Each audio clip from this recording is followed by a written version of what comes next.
Hey guys, Alan Brown here from Windsor Chiropractic and Stafford Chiropractic and Wellbeing. I'm just going to run through a 10-minute presentation, just some suggestions for people to go back to the gym, some exercise ideas. This is a really modified version of our adaptability series on exercise. So, we go into a great length in what wellness means and how you can measure well-being using this tool called heart rate variability. So if you haven't seen our first module, I would suggest that you check that out because it's really, really important for when we're looking at things like exercise. Just turning my light on there. And so this is we're just giving some ideas about some of the exercises that we can take into the gym from there. So for those that don't know me, my name is Alan Brown, as I said, from Windsor Chiropractic and Stafford Chiropractic and Wellbeing, chiropractor for 25 years, and we've got a really strong interest in well-being. And so we're positioning exercise in terms of how can we maximize well-being and longevity, I guess. And so obviously we come from a framework of injury prevention is the first step, but also how do we maximize? People are time poor. How do we get the most out of our time we're going to exercise? And so generally speaking, we're going to look at, moving into strength training, the first thing that we look at. But we've got to make sure we have a foundation that's able to tolerate that. And so that's what we're moving towards. So we're going to give you a framework of how to implement exercises, looking at that injury prevention, moving to well-being. And look, I'll touch on a little bit about that adaptability model as well. So some of the important concepts is we want to be spine sparing with our exercises. We want to make sure our foundation is stable. We want to maximize the nervous system's involvement in exercise. So we're actually building a stronger nervous system. And we're using this tool called dynamic stability training as an important concept because it is really effective at doing all those things we're trying to achieve. And then we're going to give you some workout suggestions that you can use it in the gym or at home. So for those that have already come in as patients in our clinic, they know that we start everybody off on a thing called a posture break. So we really try and leverage the work day and do sort of exercise in a really time efficient manner while someone's working. And we can do that really, really efficiently and quickly.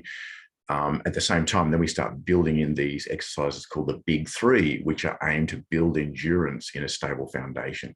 And so we're starting at the very base and building up. Now, even with elite athletes, these exercises can be important because sometimes little bits get missed and they need to be fixed up so the whole system improves generally. So we've got the curl up, side bridge, and bird dog. Now, when I say the least loading exercises, there's just basically from a science perspective, if we look on the left there, side bridge, for instance, says on the knees, it puts less than 2,000 newtons of force, through your spine. And then on your ankles, it's about 2,500 newtons of force. You compare that to a sit-up, you can see sit-up with bent knees is 3,300. So there's a lot more force with some of these exercises. So we're starting from that baseline of a foundation and getting it right with the least loading exercises on the least force profile. And the other key aspect of this is we're strengthening you in a neutral spine. And a neutral spine means we're maintaining these curves that you can see in this picture here. There's a forward curve there with the neck, a backward curve in the mid-back, and then a forward curve again. And essentially that is like our shock absorber. So we're actually avoiding these types of exercises. So we're not flexing and bending our spine during exercise. We want to preserve that. And that's the key of spine sparing, is that we're actually maintaining that neutral spine when we exercise. That's why in research, it is well established that sit-ups are not good for your back. And we'll give you some alternatives. It just basically is going back and forth, stressing the disc, which leads to a disc herniation over time. So we have sort of a finite number of bending forward movements, and we want to preserve that as best we can for longevity. So, down touching your toes as a stretch is not a good exercise, but particularly in the morning when the discs are fully hydrated, there's going to be a lot more pressure there. We want you to just avoid those sorts of bending exercises and move to moving your hips instead. And so the general starting point to maintain a neutral spine is getting an idea that we're actually getting an abdominal brace where you contract your muscles around your core, and you can use your fingers to rake through those muscles and make sure they're contracting and getting into a feeling of understanding when that's happening. So that's what getting your hands into this area and contracting and making sure you have some tone there before you work out is just a good exercise to get into. And we often give that to people when their posture breaks. Now, I'm not going to go into great detail with these exercises. It's just important to understand why we're doing them so that as you're progressing, you can sort of apply the same concept.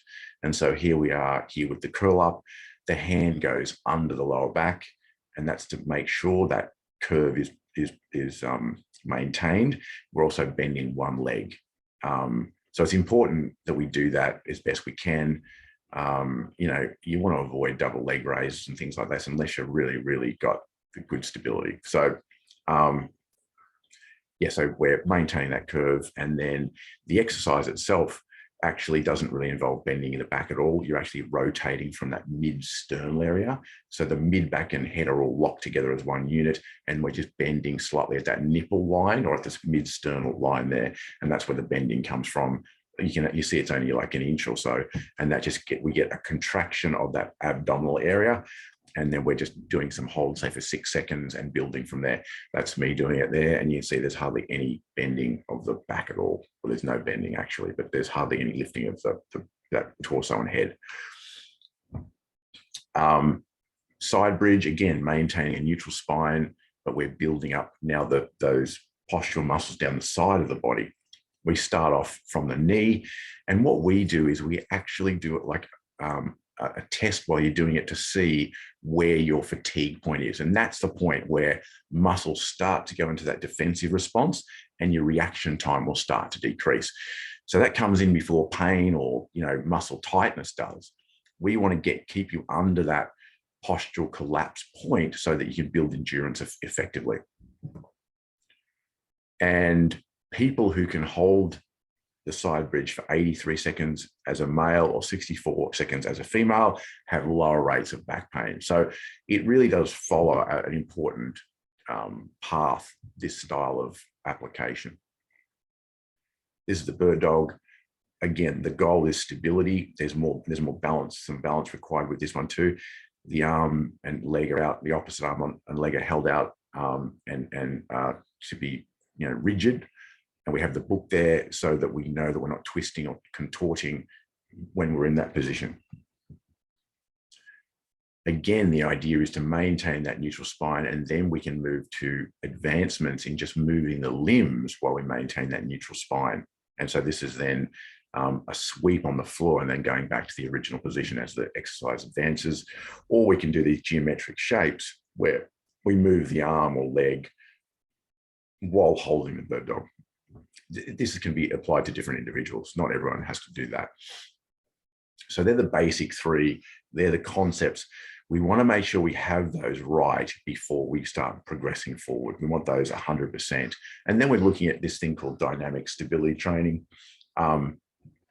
And the first concept is whole body functional exercises that use the entire kinetic chain. So we don't isolate muscles. That isn't really, there's no movements really in life where we just isolate one muscle. We want to try and engage multiple postural muscles to build endurance. We also want to, one other thing too, we want to activate as many muscles as we can. We'll show you examples of that.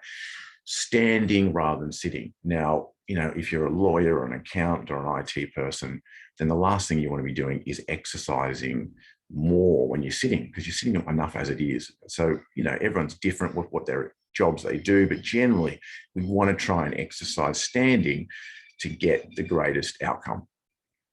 Obviously, if you're a rower or your type of sport means you're sitting, you have to adjust around that, but you get the principle.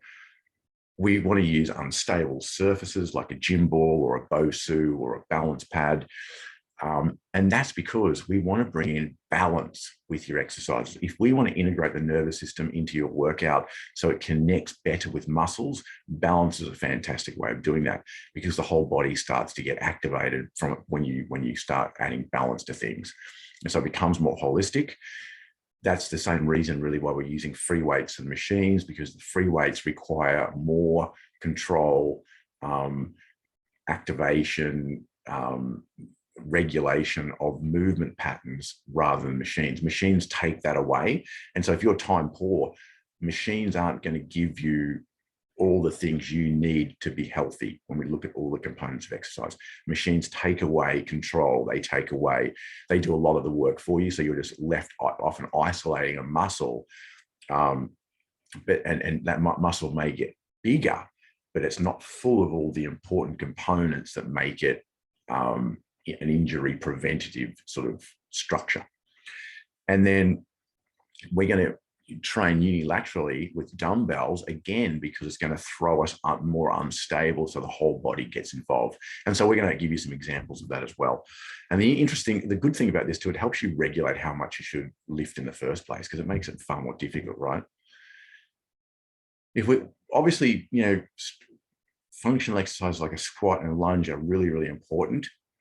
And there are some really important concepts that go with that. So the first thing is we don't want to compromise on that neutral spine. And so in the first picture, you can see this lady has a nice curve in her lower back. And so she's maintaining a neutral spine.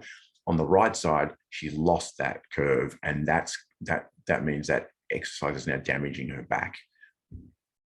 So we want to make sure that when you're going through the movement, the ligaments can tolerate that. We have a few tests for that, but also that form that you're maintaining that. It's not worth getting deeper when you compromise that. And remember, there are anatomical limitations to these things. So if you have a Celtic ancestry versus an Eastern European ancestry, then Celtic people have a deeper hip socket, cannot squat as deep. So that's a really important thing to understand. So it's good to get that assessed and make sure that you're working in a range that is not compromising your back.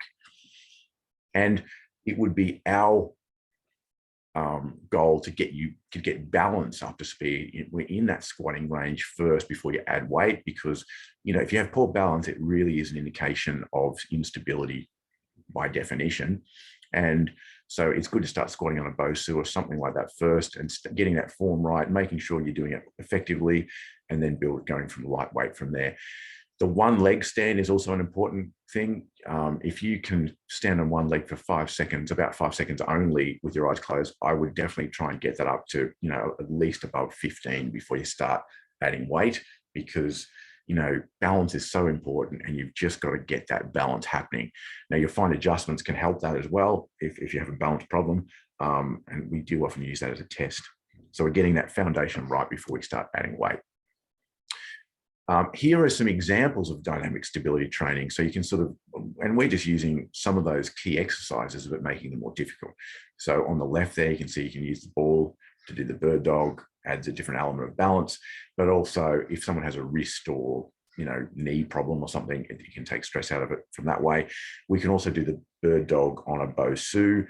Obviously it gets more difficult. So you're building up that endurance with more activation from the balance side of things.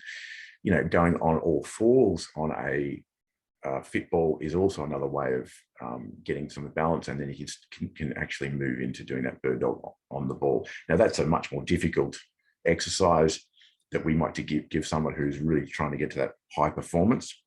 There's a lot of demands. By no means is that something that everyone needs to do, but it just gives you a framework that's kind of more of a far end thing that you could achieve depending on what your needs are with your exercise. And on that, if you look at those big waves surfers, they can, like a lot of them, part of their training is a lot of that fit ball sort of work like this, but they can jump up on their feet and land on a ball and just balance. So there's a lot of strength in balance that is required when you're doing those big waves. And that's another extreme example of that. So I found that once I could do this, I just had a better performance at so many different levels. And that's why, I found that really interesting, because it was just adding balance to the exercise. An alternative to the sit-up is what we call stirring the pot. Stuart McGill, famous guy, suggests this based on his research as well. And again, you're keeping a neutral spine. It's the progression from a plank. And now as you roll that, say in a figure 8 motion, as you move out to one side on the fitball, you'll feel your core engage on one side and then more into the middle as you roll around and back over to the other side. And it's more, it's building endurance. You're holding the position, and you'll just build up on the time that you do that, or the frequencies. Again, it's going to depend on where you are, how you work that out, but you just start, say, 5-10 second holds and build up from there. And the interesting thing is that they did a study on this, because the military have to do sit-ups when they're as part of their fitness test. And they did a study where people did the sit-ups, or they did this exercise, and they found the people that did this exercise performed better when they did the sit-ups. They didn't do the sit-ups, but they did for the test. And those that actually did this as their training did better at the sit-ups and hurt their back less. So it's a really important thing. Don't do sit-ups, and move on to that exercise. Again, here we are here with the plank on figure 4, and then the next one to the right is taking one arm out. And then, of course, the rest of the core, the body has to do the work to hold me up there. And then I can bring a weight in there. So obviously, because we're doing a whole body exercise, obviously that weight is going to be much less than what I could do normally if I was doing in isolation, using a machine or something like that, if that makes sense. So that's where this sort of exercise actually calibrates how much weight you can lift. Most of the tools that we would suggest that you use in the gym are low tech, because they have the best outcomes for what we're talking about. It's not the machines can't be useful for some things. If someone's post-operative, or they got some sort of really specific problem, then there are all these sorts of rehab machines out there. But for the purposes we're trying to achieve here in terms of a journey to wellness, most of the stuff is low tech. So these exercise bands, these TRX bands, are low tech and can be used in this case, say, as a progression from doing a modified push up on your knees, to then going to the full push up. Then use the TRX bands to do the push up. Obviously, depending on your inclination, you can make it more and more difficult. But again, there's a balance component. It's much more work on the shoulders and whole body, because you've got to hold that on an unstable surface. And so I'm getting a protective response around my shoulders and core, etc., as I do that. And it's more difficult. Another example is a bridge on the fitball. So we can, this can be used as a chest workout. So I'm activating my core, my glutes, my legs. I have to hold that position on the unstable fitball to maintain a solid foundation, then to do a fly exercise. And because it's on one side, it actually makes that other side of my body have to work hard to maintain that. So again, you can lift the amount of weight you lift is less, but it has a much greater overall body effect and benefit, and spine protecting benefit.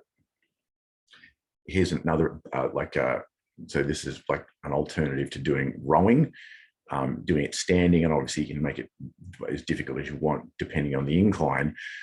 As I mentioned, if you're a rower, then, that's your passion. I'm not saying don't sit down to do that. Obviously, you've got to do it. But if that isn't your exercise, then you may as well do it standing, is what I would say, because that's better for your posture, if we're going to be as good as possible. Here's side bridge. Obviously, you can add balance to that to make it more difficult, and then we can add a weight in there. So, obviously the fly there, in this case, it's working more on the back as well, and it's far more difficult, again, in that position than doing it in isolation. Here's another example where we can pull down with the exercise band, and then you can see that's like a lat pull down you can do using a band, and then you can use it to do a pull up. So here, hopefully you can see that green band wraps around my toes down here. And so that just takes my weight and makes the pull-up that bit easier. So I can manage that once I've done a few pull-ups. I can then use that to keep going. Or you can pull up on the bar and then let yourself down slowly if you can't do a pull-up. So there's just ways you can implement this stuff in a holistic and balanced exercise to build stability. Now, there's some exercises for what we call the dynamic stability training, some ideas you can do at the gym. I'm only going to touch on the high intensity interval training because it's just the basic principles we're talking about. Again, we go into far more detail in the full module for this. My main point with this is that we've got to be careful moving into high intensity interval training. You should do about 3 periods to 1 of these of just normal cardio. And you should be really starting at a point where you're just doing really, really light cardio to get the body used to it, particularly haven't trained before. So that means that you might go for a jog, or bike, or walk where you can still talk. So you're able, your breath rate is still, or your heart rate is not high enough that you can still hold a conversation, for instance, if you're starting to build up. And then the framework of this high intensity interval training is that you warm up, we do exercise, as fast as you can. You've got to be careful, just start off, bit like build from that for 30 seconds, and then we go moderate for 90. We repeat that cycle 8 times, and then we're cooling down. Now, the key thing with this sort of stuff is just make sure that you use low impact strategies like a bike, an elliptical trainer, water running, or swimming.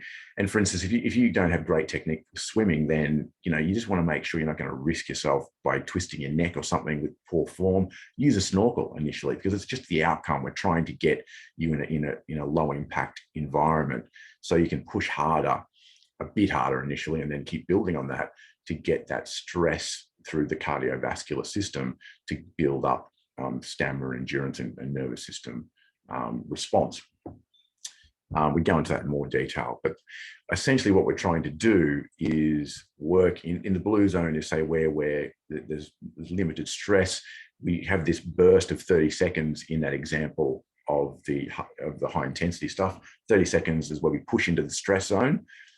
But and the key thing, this is the same principle as like cold water exposure or intermittent fasting. You're creating a stress in the body that it can manage, and it actually becomes a healthy stress. So there's various types of stress. I mean, it's like gravity is a good stress, for an example. So these are stresses that the body ultimately, if they're done the right amount, the body likes it and starts to build health. It's a really important concept that we go into in that first module about heart rate variability and adaptability. And we use that tool to make sure you're working in that zone. So it's how you recover is essential. And again, I'll keep it pretty simple from there. So it's a really time efficient way of working out. And remember, you could do walk fast for 30, pull back to 90, walk and do it that way. So you can really, really work on it slowly. The key point here is also, doing 100 burpees or something in this sort of style thing is fine if you're really, really stable and can do all these exercises fantastically. But if you don't have all that stuff right, and you start doing, exercises like burpees, it's too hard to hold your form with something like this. So there's a risk of injury goes up exponentially like that. And if you look at all the different martial arts and things like Qigong and Tai Chi, it's all about slow movements to build control, and then we're building endurance, and then you move from there. I think too often the horse is put behind the cart, if you know what I mean. So we want to really be careful with these sorts of exercises as well. So look, that's a really basic framework to think about when you go into the gym. There's an ebook associated with that. Understanding the heart rate variability part in the full module is really important as well. Make sure you have those foundational exercises under control. And we should have gone through those with you. If you're not under care, you can always give us a call if you want any coaching. And we think that even before yoga or Pilates, it's important to have those foundational exercises right. Some people are just not stable enough for Pilates. It's a great thing, so is yoga, but there's some concepts around that we need to get right before we start doing them. And then obviously CrossFit is further along as well. Some of that dynamic stability training would be great to get ready for that. There's an ebook associated with all this stuff you can have a look at, and please email us with any questions or to book in. But just there's the email there, mail@windsorchiro.com and info@staffordchiro.com.au. And thank you for listening.